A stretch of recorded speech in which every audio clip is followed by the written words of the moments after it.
It's the 2019 Teens Career Conference, Nurturing Your Talent, Developing Your Character. Date, Saturday the 17th of August 2019. Time, 9 a.m. to 4 p.m. Speakers, Dr. Kayode Fayemi, Executive Governor, Ekiti State. Mr. Herbert Wigwe, CEO, Access Bank. Dr. Helen Poor, comedian and media personality. Mr. Samson Itodo, Executive Director, Yaga Africa. Venue, RCCG, the Everlasting Arms Parish. Plot 45 Damaturu Crescent, off Cabo Street, off Amadu Bello Way, Gariki 2, Abuja. For more inquiries, please call +234 8055 999 9055. Host, Pastor Eva Azodo. This afternoon, I am delighted to introduce the lead speaker for the 2019 edition of our annual Teens Career Conference, the Governor of Ekiti State and the Chairman of the Nigeria Governors Forum, Dr. Kayode Fayemi, a politician and a public intellectual with a PhD in War Studies from the University of London, specializing in civil-military relations, as well as first and second degrees in history, politics, and international relations from both the University of Lagos and the University of Ife. Now, Obafemi Awolowo University, Ile-Ife. Dr. Fayemi has traversed several professional callings, excelling in them all as a co-founder and manager of Radio Freedom, Radio Democracy International, and Radio Kudirat during the era of late General Sani Abacha. Dr. Fayemi played a critical role in the pro-democracy movement that eventually led to the military disengagement in 1999. Dr. Fayemi is the former director of the Center for Democracy and Development, a research and training institution dedicated to the study and promotion of democratic development, peace building, and human security in Africa. Prior to his establishment of the center, he worked as a lecturer, journalist, researcher, and strategy development advisor in Nigeria and the United Kingdom. He was strategy development advisor at London Cities Challenge, research fellow at the African Research and Information Bureau in London, UK, among several other public engagements. Dr. Fayemi has lectured in several countries within the continent, as well as in Europe, the Americas, and Asia. He has also served as an advisor on transitional justice, regional integration, constitutionalism, security sector reform, and civil-military relations issues to various governments, intergovernmental institutions, and development agencies. He was the main technical advisor to the Oputa panel, which investigated past abuses, and currently serves on the Presidential Implementation Committees on Security Sector Reform, NEPAD, and the Millennium Development Goals. He was technical expert to the ECOWAS on small arms and light weapons and United Nations Economic Commission of Africa on governance issues. He is also a member Africa Policy Advisory Panel of the British government.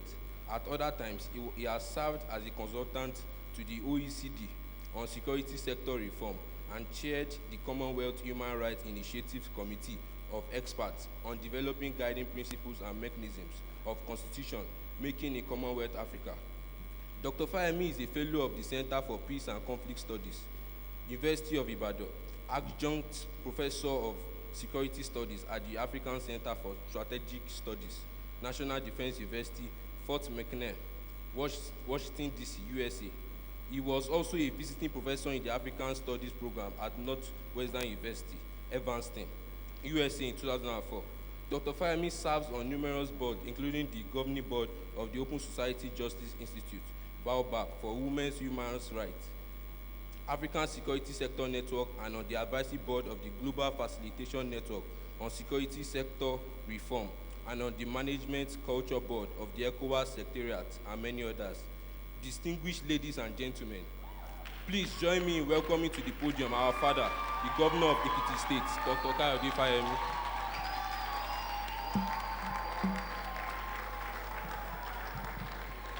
Thank you, thank you. Please be seated.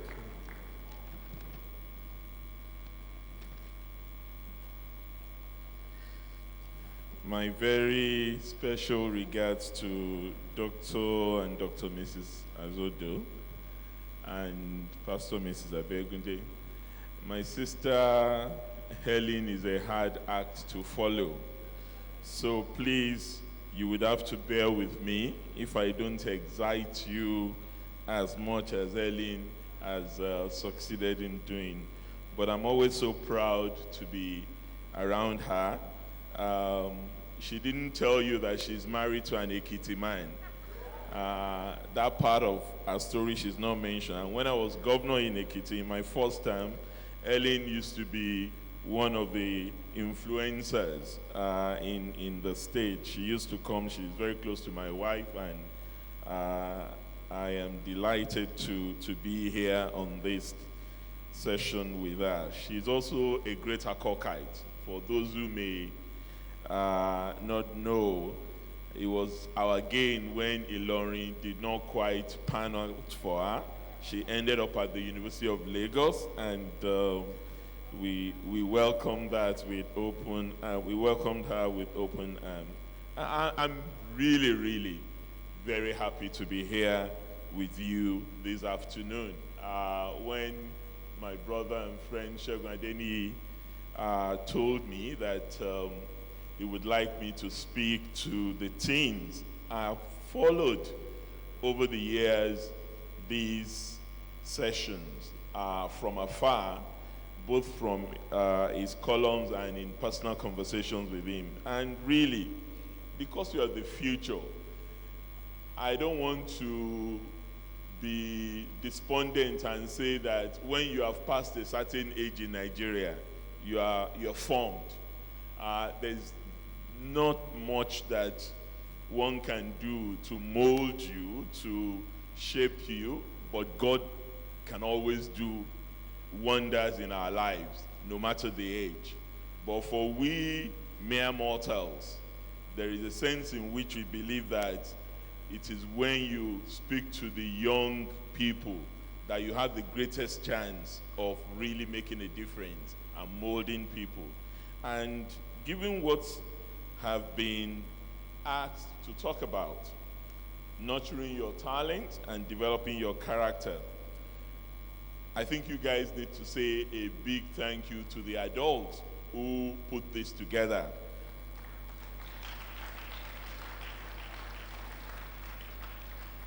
And of course, to my co-speaker, Dr. Ellen Paul, who has opened with a wonderful articulation of the do's and don'ts of leading. And as you might have guessed, I'm usually a very busy person. Amongst other things that I do, my day job is governing Ekiti State, which is a state of about 3 million people. I'm sure some of us here are from Ekiti. How many of us are from Ekiti here? Aha, you see, we have quite a chunk. I mean, what that means in simple terms is that as governor, I'm responsible for the security and welfare of so many people, which makes it a very important job that comes with loads of challenges. But it's at the same time, I can't complain. I wrote the application for it. So it's also exciting, even with its challenges. Ekiti is known for many things. If I were to ask you, when you hear Ekiti, what comes to your mind? Did you hear what doctor said? Book, pounded yam. I know some people from Benue here may contest that, but we make the best pounded yam in Nigeria. And yes, we are also known as the intellectual capital of Nigeria, the land of professors. But you know, I'd like to take time off from time to time from that boring, challenging job to spend time with young folks so I can learn and be current about things happening with your generations these days, especially to learn the songs and dance steps. I may not do it as well as Helen, but I try to follow. But more importantly, I like to spend time with young people because it gives me the opportunity to teach you a few things about life. Some of these lessons I've known since I was about your age or even younger, and some I got to learn a lot later and which someone had taught me earlier. Therefore, today I would be sharing my thoughts with you on the topic, and I hope I won't bore you and you all pay attention. I've been given a specific time to do this. And I also imagine that at the end of the day, we would have loads of questions. So I will therefore make out some time as well, sufficient time to field questions from you when I'm done speaking.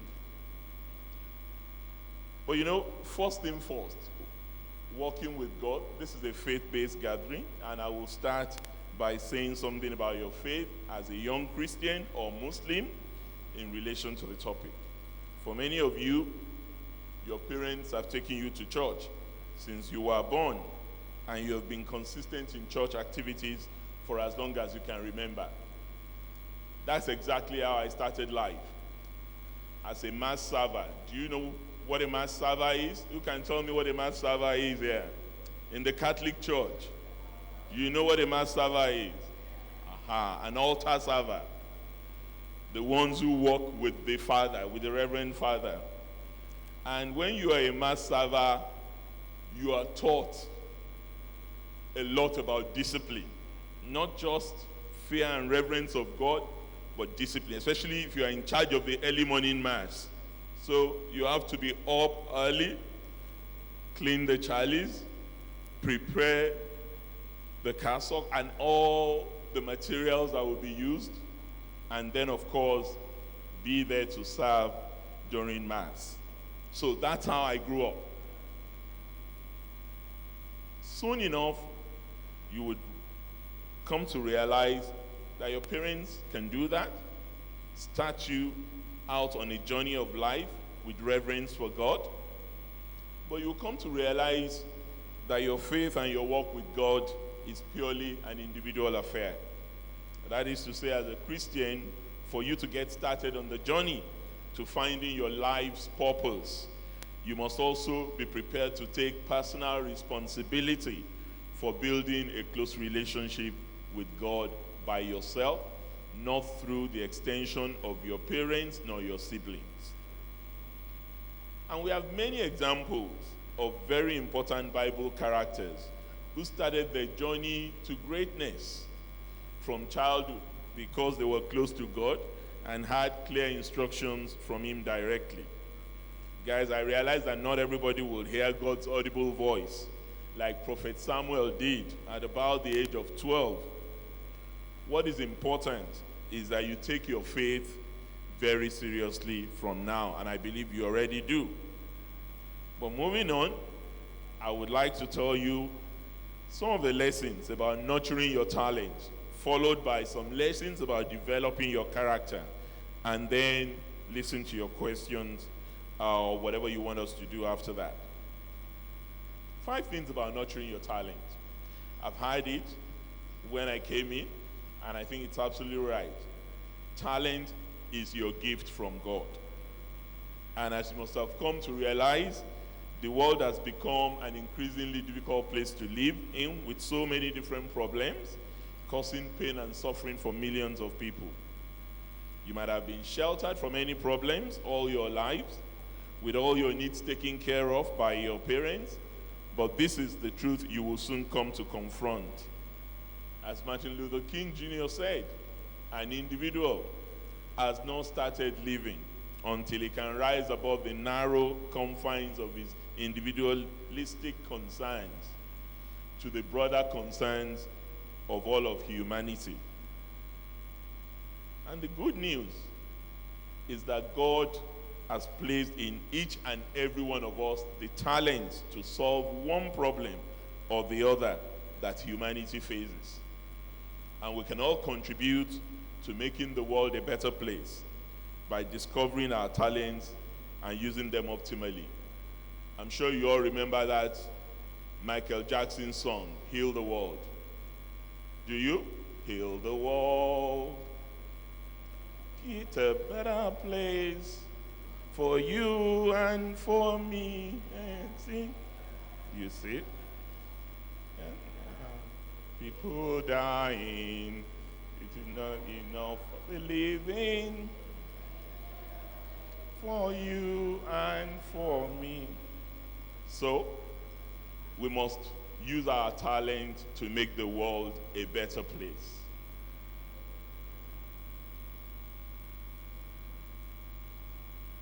Two, one of the 5 key ways I've found that young guys like you can discover and start using the talent for social good. I would outline some that I've used well. The first thing I would recommend and ask you to always follow is what really makes you sad and angry. When I was much younger, I remember reading a lot of news relating to the apartheid regime in South Africa. I was a very bookish kid. My father was an information officer in the Western Region government, so a lot of newspapers were available in my house. So I used to read all the newspapers of your Morning Post, New Nigerian, Daily Times. You may not see those papers around now, but those were the papers in those days. And I read a lot about many other instances of people suffering under unjust governments around the world. In Northern Ireland, in Asia, you name it. And these reports got me very, very angry. I mean, combine that with my Catholic upbringing and teaching. But I felt very helpless in doing anything about it because I was young at the time without any resources or capacity to do anything. But later, by the time I got to secondary school, in order to vent my anger, I started writing about these issues. In the school press club, I was the editor. In the quiz competition, I was the go-to person. I was known as current affairs in my school. I went to a school in Ado-Ekiti, one of the most prominent schools in Nigeria, called Christ School Ado-Ekiti. So that anger and thing that made me sad as a young person brought out a talent in me. Talent to write, talent to speak, and I then became involved in all the literary and debating societies. I discovered my love for writing and how to use my writing to bring about social good because I was angry and sad about certain issues. So I encourage you to take some time out to think about the issues that make you angry the most and the issues that make you sad the most. And then take a step further and find out what you can do to contribute to resolving this particular issue that makes you sad and angry. You may well be on the way to discovering hidden talents that you never knew you had. And trust me, it is always very interesting to discover your talents and calling in life in the course of doing something about your issues that make you angry. And just as I said,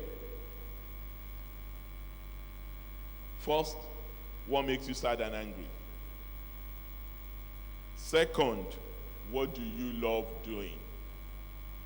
Because another key way to discover talents and calling in life is by considering the things that come to you naturally and that you love doing. Think for a minute about the things you love doing. Is there a way that the thing you love doing can make a difference in the world?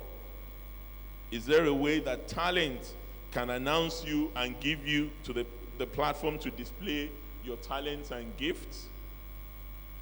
You know, the Bible admonishes us in Ecclesiastes chapter 9, verse 10. Whatsoever thy hand findeth to do, do it with thy might. Many people have displayed integrity and diligence in doing what they love doing. and been discovered by those with the means and platforms to do greater things. The third thing is service. Make the best of what you have, where you are.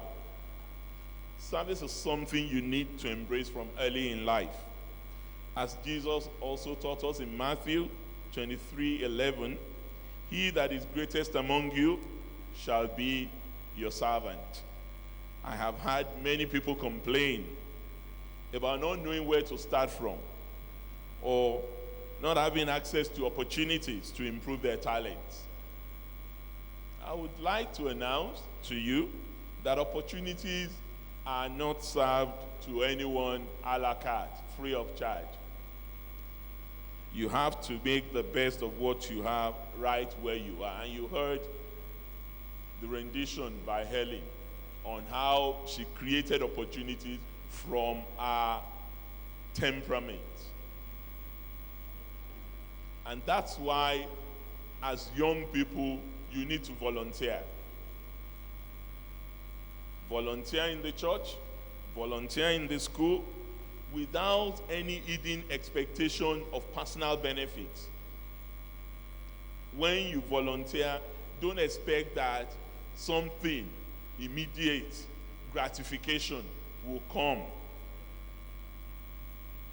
You're doing it because you believe that service pays, ultimately. And you need to volunteer by taking unpaid internships and do other sacrificial things that allow you to do what you love doing without having to pay for it.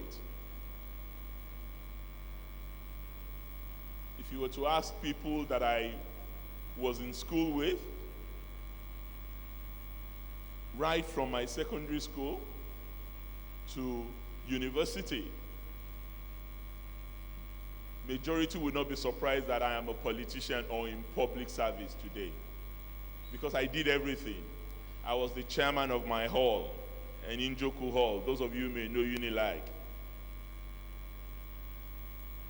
I was the editor of a campus newspaper. I was a member of the Senate. I was active in the church.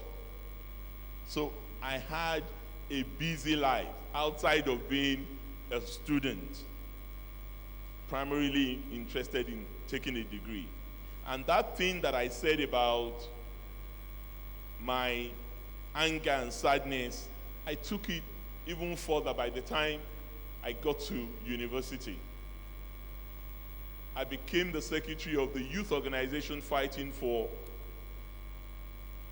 younger people in South Africa. We used to have what in all Nigerian universities they call USAL, Youth United in Solidarity for Southern Africa. I was also active in the United Nations Students Association, ANONSA, as the Secretary General. I went on to write my university thesis on the struggle of the people of Namibia and the role of SWAPO, the Southwest African People's Organization, still nurturing that anger and sadness, and what to do about it. I then went on in university to serve as a volunteer in the ANC Secretariat in Lagos. It used to be in Kefi, Lagos, in the early 80s. So, service is absolutely important, because it is when you serve that people will discover your talents, and when they find what you're good at, they will help you nurture it diligently and passionately. But in order to make that happen, you must also find a mentor. Find a mentor and submit to learning from him or her. Guys, it's important in your life's journey to seek out those that have gone ahead of you. And with the help of your instructors, you need to identify one or more mentors that can guide you in making crucial decisions.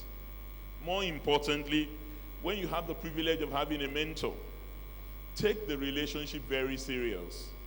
I say this as someone who mentors quite a number of young people. Your mentor can either find you a delight or a burden. Your mentor will find you to be a delight when he or she sees that you're diligently putting to practice all the things you have been taught and responsibly utilizing the resources and contacts that may be made available to you. A mentor is not necessarily someone you go to for money or to seek favors of, except in very rare circumstances. A mentor is someone that has much more to offer you in terms of advice, insight, and guidance that can be shared with you as you navigate your path to greatness. And finally, even when you are talented, even when you have a talent, the gift that God has given you, get a proper education. Everything you heard my sister talk about, she knew she wanted to be the life of a party. She has a character temperament that predisposes her to that. But she then had an icing on the cake. Bachelor's, 3 masters or so, PhD to crown it. So, and knowledge always governs ignorance. So, an important thing to note in nurturing your talent is the need to get proper training and practice. There's a big difference between having a natural talent and when that talent has been honed through tutelage and practice. Shortcuts do not lead anywhere worth going. You must invest time and resources into developing your talent in order to become a celebrated expert and not a mediocre wannabe. It is also important to get a proper education as much as it lies in your ability to do so. Developing your talent and getting an education do not have to be mutually exclusive. They actually complement each other. Some of my favorite entertainers are those that were not distracted from the early successes they achieved in the careers, but stayed the course and got an education. You've learned from the very inspirational story of one of my co-speakers, Dr. Helen Paul, who rose from very difficult circumstances to earn a PhD, even after becoming one of the most celebrated comedians on the continent. Many of you may also know a young man called Falls. He's from my state. His name is Folarin Falano. Okay, you know him.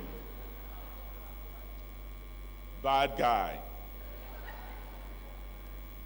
But many may not know that he's a lawyer before he turned to being a celebrated musician. But even with all of this, nothing crowns having the gift of talent better than developing your character. And now on to the subject of developing your character. You would discover that nurturing your talent, because there is a lot of talented criminals out there. When I became governor of Ekiti State, the motto of Ekiti, you know every state has a motto: Lagos Center of Excellence, Nasarawa Solid Mineral State. Ekiti is known as the fountain of knowledge, which is great because of our antecedents in garnering a lot of degrees and attachment to education. But you know what? We felt it wasn't enough because you have knowledgeable crooks and criminals. That's when we added land of honor and land of integrity to it. That's what informed that decision. It does not take away our attachment to knowledge. but we believe that some of the things that have happened have shown us clearly that knowledge is not enough. Character is actually destiny, and that is what defines you at the end of the day. And the first thing to know about character building is that your character is the greatest asset you can have as a human being. Your character is closely linked to your reputation, which is how people see you. And this is built over the years from your youth. As governor, it's part of my duty to decide on people and companies to be paid huge sums of money to carry out certain tasks for the state. I must, however, wait for the reports from some of our officials whose duty it is to check the track record of such individuals and companies before I give my approval. Sadly, many otherwise qualified people get to lose great opportunities when reports show that they have been previously dishonest in their dealings. Likewise, it might interest you to know that before anyone can take up any major appointment in government or large corporations, they must go through screenings and background checks that shows what they have been up to in their lives. Many have also lost great opportunities because of wrongdoings in the past. And for some who are very reckless with your use of social media, and I'm speaking to you because I know you are on the social media a lot as young people, things that you do and say both online and offline might interest you to know that it is now mandatory for what is called your social media footprints to be checked thoroughly when you go to apply for that UK visa or US visa or visa for any country. Or even when you apply for schools abroad, one of the routine checks now is your social media footprint. What have you written about in the past? What kind of language do you use in your postings? It's now a reference that can be held against you. And I can bet you that in the future, many parents would have a good look at the social media footprints of girlfriends and boyfriends of their children before giving their full support for them to get married. And as you must have had time and again, the internet never forgets. The internet never forgets. I will now tell you 5 things that I've used about developing your character that I hope you can take seriously. Start very early. Everyone has a character and a reputation, which in many cases is very difficult to change. It is wrong for you to think building a character is something to be done when you are much older. You know, as kids, you say, leave me, I still have a long way to go. I don't need to start doing a FICO and focusing like an adult. No. You heard what I've just told you. My trajectory from being a mass server in the church as a kid to being an activist, fighting for rights, right from my secondary school to university, to being an anti-military democracy activist running Radio Kudirat, as has been said, and ending up in public office. So you can see the trajectory. So you have to start early. Most of the times, when I want important things done, I reach out to people I've known from childhood, people I can trust because they have been consistent with the demonstration of good character from when we were really kids. The few times I've taken a chance on someone hoping that they had changed, even though I knew how they were when we were young, I had horrible experiences because old habits, they say, die hard. The same bad behaviors that were warned about when we were kids have now become a part of those people's DNA. So my advice to you as young people is that you start from now to consciously build and sustain a good character and reputation that will serve you your entire life.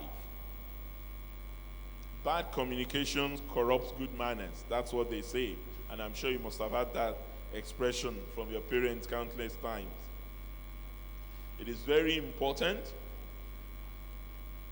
decide the type of people you want to be friends with, because those you hang out with also define you.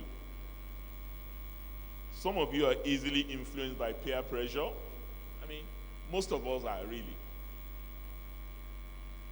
The people you hang out with, in a lot of ways, define the way you also behave.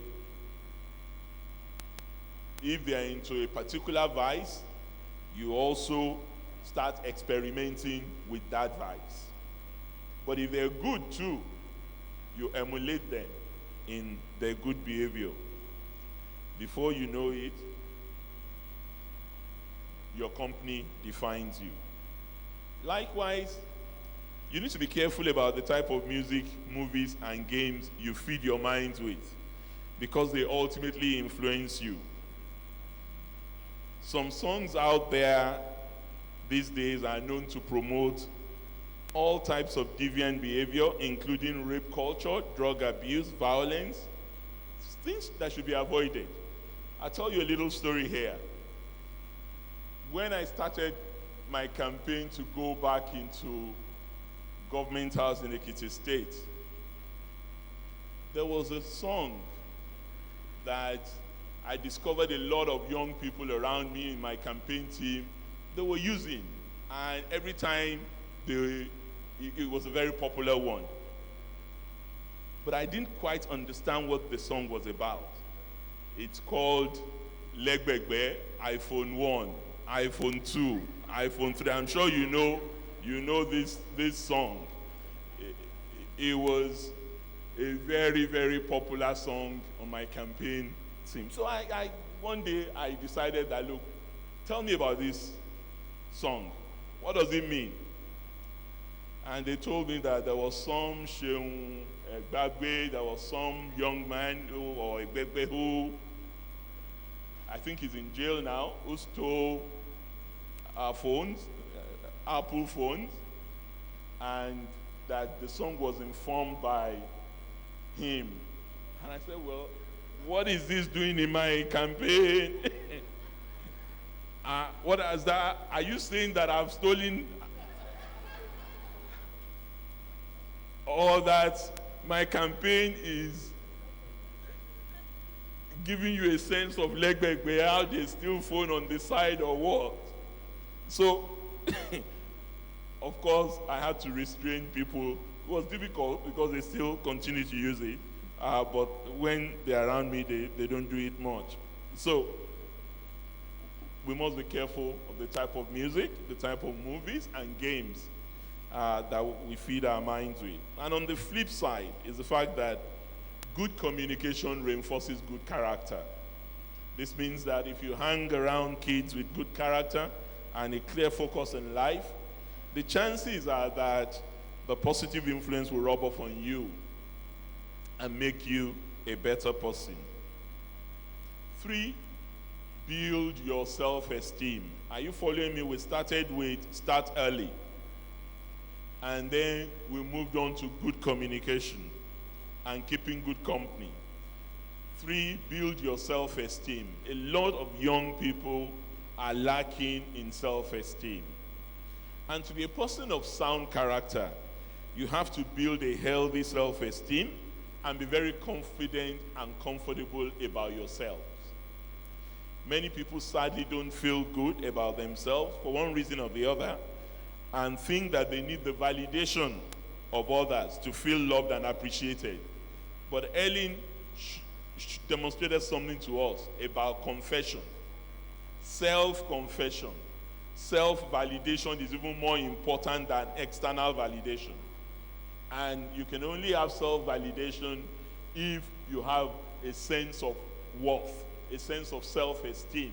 And many people, young and old, don't have a sense of self-worth.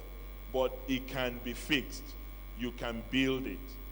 Some of us go out of our ways to do things we know are wrong simply because we want to be seen to belong to the happening crowd, particularly young people. We live for the comments and the number of likes on our social media page, and are crushed when we face any form of rejection. When you post something and there are no likes, we're not happy. Guys, you should never be under pressure to prove anything to anyone.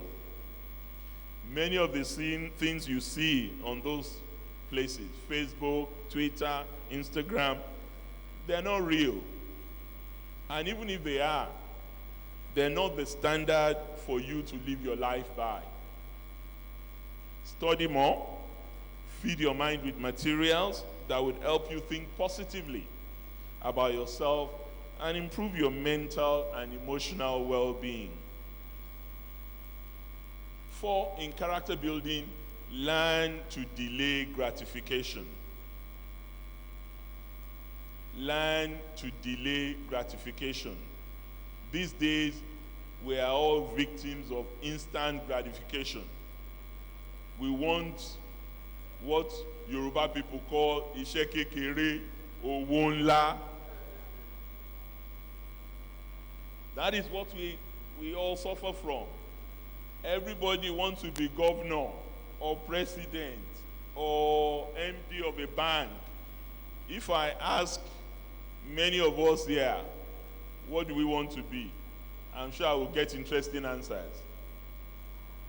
But there is likely to be a common denominator in all of the answers. Which one will give me the fastest route to money? So basically what I'm saying is that money in and of itself is not bad. But don't expect to jump the hoop, because shortcut normally does not lead to success, ultimate enduring success. So enjoy yourself within the limits of what your parents are able to afford to give to you now. Be content and avoid covetousness. Many young people are driven towards bad behavior when they want to do what others are doing by all means. And I assure you that if you do the right things and with God by your side, a time will come when you would have all the things you currently wish for and much more. So please be patient and focus on building a solid foundation. 5, define what your values are. Write them down. Stick them up near your bed or your desk and try to live by them. Dr. Paul said the same thing pretty much. We've talked a lot about character, talent, values. What are those values exactly? What are the moral codes that we have chosen to live our lives by? Can anybody tell me the values that guide their life now? What values guide your life? What values are important to you?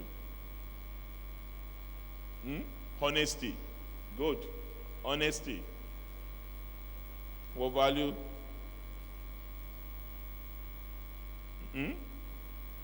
I didn't hear you. What value guide your life? Charity.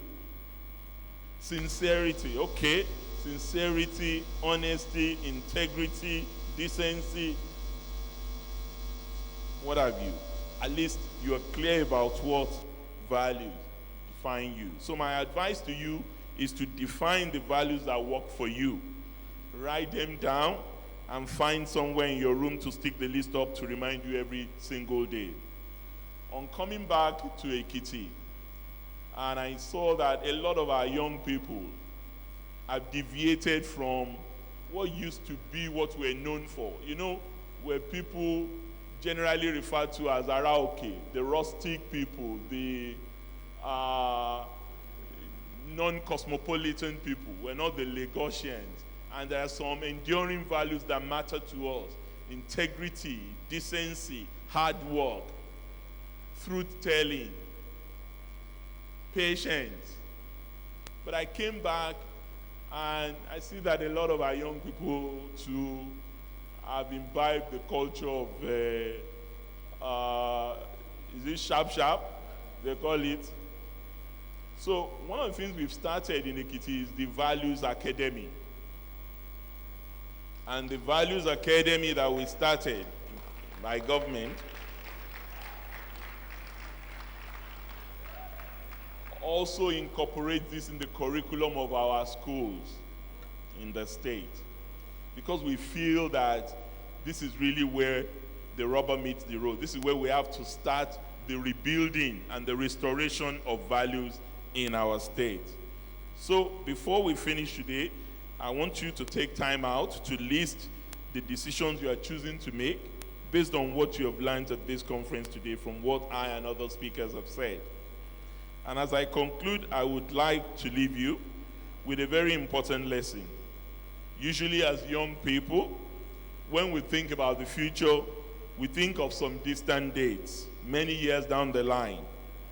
This is one of the reasons young people are not taking responsibilities and leading or participating in initiatives that bring about social good. I would like to challenge you to see that you are not the leaders of the future. You are the leaders of the present, because the future is now. Don't wait for that time. You can start leading from now, and I believe many of you are already doing that, and creating change within your spheres of influence. Some of you may remember that abiding quote from Barack Obama, the former president of the United States, when he was on the campaign trail. Can somebody remind me of the quote? Can anyone do? Okay. You know, he ended it with "yes, we can," but he did not start it with "yes, we can." He started it with "change will not come if we wait for some other person or some other time. We are the change we are waiting for, and the time is now. Yes, we can." That's the full quote. Of course, we go for the "yes, we can" side of it, but it's a much more comprehensive quote than that. So I want you to see yourself as a leader. And leadership is not a title. Leadership is not a function. It is not all this, "Your Excellency," you know. That is superficial. Leadership is influence. And it is what you do in order to nurture and develop other leaders in your neighborhood association, in the church, in school, in any sphere of life. Leaders are made. And that's where you nurture the talent. You may have a natural talent, the choleric, as Dr. Paul mentioned. But if you don't nurture it, you won't end up being a leader worthy of emulation. So it is important. The future is about what you do today. Therefore, start today to put what you have learned to practice. You must, however, remember that God gave us gifts and talents for a reason, and that is for us to impact the world around us. And as we know as Christians, as Jesus taught us with the parable of talents in Matthew 25:14-30, someday the master shall return, and we would have to give an account of what we did with the talents he gave us. Guys, the future is very bright, and greatness beckons to each and every one of you. The question is, would you answer? Thank you for listening.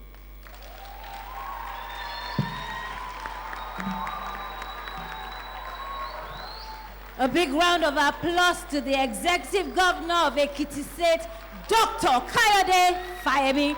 Thank you so very much, Your Excellency. We appreciate you. It's the 2019 10th Career Conference, Nurturing Your Talent, Developing Your Character.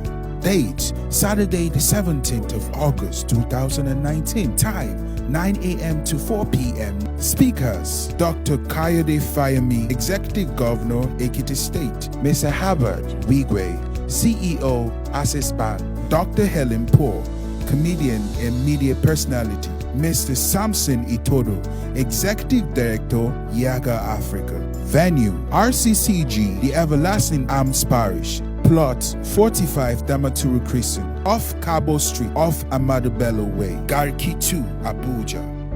For more inquiries, please call +234 8055 999 9055. Host, Pastor Eva Azodo.